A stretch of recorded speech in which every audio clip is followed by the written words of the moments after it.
Assalamualaikum warahmatullahi wabarakatuh. Ashama harka fuune akkam jirtu nagaa jirtu nageenyi badhaadhinni milkaa'inni simmoo wajjin haa jiraatu jechaa swaadaatu bakkuma seentanii subscribe like illee share illee nuuf godha. Wantoota tokko wanta faayidaan namaaf qaban jedhamte viidiyoo qabaddeen dhufee jira.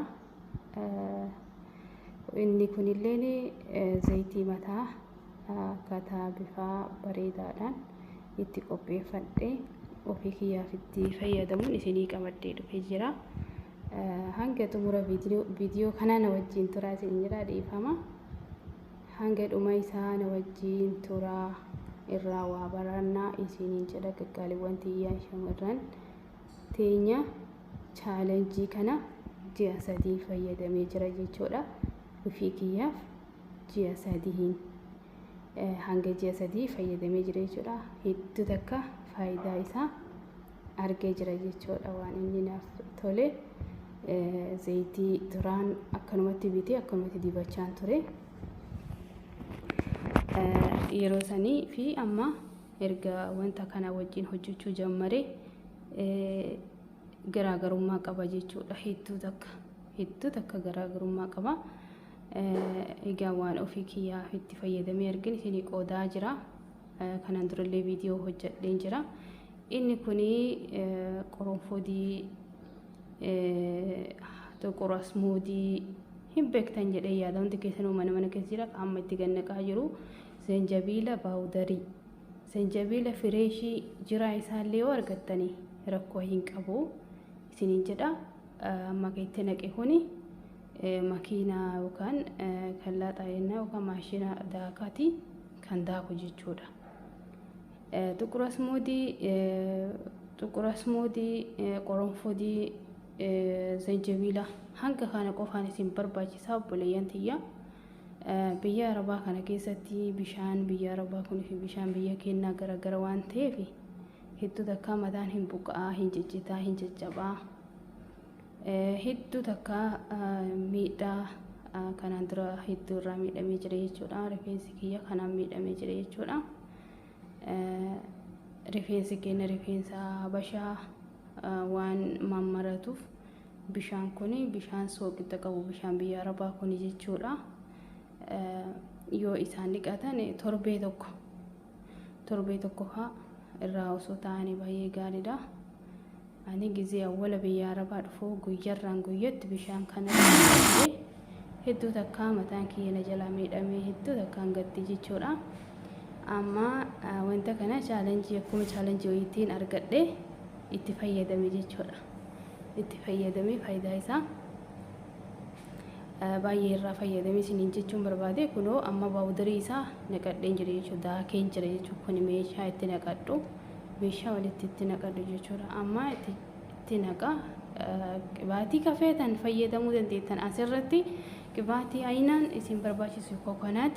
Anama kokonaatiin fayyadame yoo qibaatii feetanii itti naqatte illee rakkoo qabu. Garuu hedduu takka kan gaarii naaf ta'e qibaatii kana jechuudha. Qibaatii kana itti naqattanii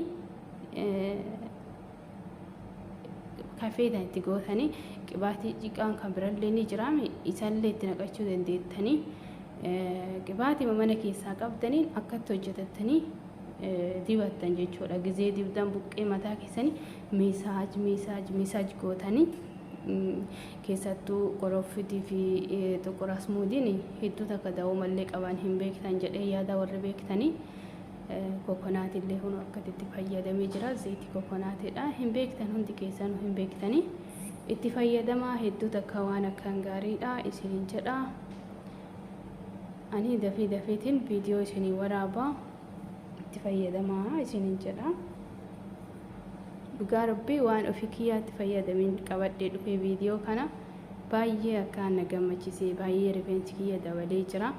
Saniif anilleen erga ofii kiyyaa fayyadamee daawwattoonni kiyyallee itti haa fayyadamanii jedheeti. Akkasumas jabaadha, hojiin kamiyyuu qaanii hin qabu, hojjedha isiniin jedha. Of eeggadha, rifeensa keessan eeggadha. Rifeensi keessan kan gizee qabrii keessa gabbuun illee nu wajjin bu'u jechuudha. Uffata kenna, uffata adii, uffata gaafa duunee bichaan itti uffisanii rifeensa kenna bichaan irratti dhiisanii wajjin galla jechuudha. Kanaaf jabeeffachuu qabna. Yoo kanaan dura nan barbaachisu jettanii jiraattanillee osoo kiyya rifeensa keessan hin jajjabeeffattanii hanguma qabdan hanga itti masanii jabeeffattan jechuudha. Hangummaan sun waan keessan qulqulluu waan taateef homaa isin dhibu akka itti hunoo amma walitti naqee jira. Akka argaa jirtanitti walitti naqee jira. Bishaani kuni bishaan jalaa ibidda qabsiisee jira. Hunoo distii yookaan wanta akkanaa kan argitanii kan itti maxxabashaa kana bishaan jalatti naqxanii eegasii fuutanii gubbarra gaggeettan jechuudha. Rakkoota akkasiin qabu kunu bishaan jalaa itti ol danfaa inni immoo gubbarra jira jechuudha. Bifa aan hojjedhe kanaan hojjettanii akka itti fayyadamtan abdii isinirraa qabaa. Maashaallah hedduu waan akkan gaarii waan akkan naaf tahe ani isiniif qabadhee dhufe itti fayyadamaa jechuun barbaada. Akkasumas Su'aadaa Tube subscribe, like, illee share illee godhaa fi jajjabeessaa isiniin jedha qaaliiwwan tiyya. Kunu amma hanga inni irraa gadi hin teettu, hanga inni tolutti, hanga inni oo'a isaanii bishaan isaanii wal fudhatutti bishaan jalaa itti ol danfaa inni hin oo'a jechuu gubbarraani. Kunoo gubbarratti akka hoomachaa gala jechuudha. Kunoo amma jalatti galee jira jechuudha. Tuqura sumuudii fi qorofudiin kun jalatti galanii jiran. Maxxalayaa dhimbiibduu yookiin kanneen hunoo akkanumatti beekamu kanaan meeshaa keessan qabdanitti naqattanii jechuudha. Zayitii garagaratti mataa buqqirratti naqannu tokkoffaa zayitiin nu bitannu kun keemikaala qaba. Duraan harmeen tiyya dhadhaan adiibdii turte. Dhadhaan adiibdii mataa kee mataa jajjaba osoo ta'uyyuu mataa bareedaa mataa guddaa jajjaba tuulaa jechuudha. Bareedaadha. Garuu ani erga biyya Arabaa dhufee baay'ee mataa kee balleesse. Yeroo awwalaa san jalqaba san jechuudha. Baay'ee balleessee baay'ee naalloltee harmeen tiyyaa gaafaan itti dhaqu naalloltee akkam gootee rifeensa naan jette. Ani mootuu asuma hodhee keemikaala garagaraa itti dibaa. Zayitii garagaraa itti diba. Kaan itti dibaa mataa fuudheetumaan farka ajjeese. Amma mataa caafii gubbarratti irraa maqase achi boodaan miinsaa godhadhee achi boodaan kanaan fayyadamuu jalqabe jechuudha. Kanaan erga fayyadamuu jalqabee ji'a sadiin kan keessatti faayidaa inni qabu hedduu takka. Ani ilmoo muslimaati. Shari'aan kiyya naan faqqadu malee rifeensi kiyyaas bahee mul'atu. Silaa isinitti agarsiisaa ture yeroo dura akkam ture amma akkam jira isinii agarsiisaa ture. Kanaaf kunoo ani viidiyoo irra deddeebi'eetiin isiniif waraabaa jira.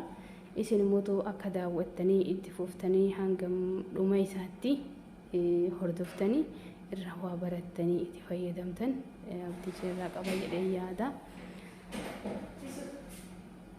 abdii isinirraa qaba jedhee yaada. Inshaallah itti fayyadamaa bakka jirtan hundi keessanuu bakka jirtanitti itti fayyadamaa isin jechuun barbaada. Waan jajjabeessitaniif hanga kanan durallee jajjabeessaa turtaniif hedduu takka galatoomaa isiniin jechuun jaaladha. Egaa jabaadhaa waa jabeessuu aadaa haa godhannu. Waan beektan waan isinitti tole waan isin fayyade viidiyoo qabadhaa koottaa kan akka kiyyaa kan rifeensi jalaa badee itti fayyadama isin jedha. Hedduu takka waan akkaan bareedaati itti fayyadamuu qabdanii isiniin jechuun jaaladha. galatoomaa waan nafaana turtaniif waan jajjabeessitaniif galatoomaa isiniin jedha. Egaa rabbiin bakka hundatti nagaa isin bira haa jiraachisu jedha. Qaqqaalawwan tiyyaa nagaan naa tura. Baay baay.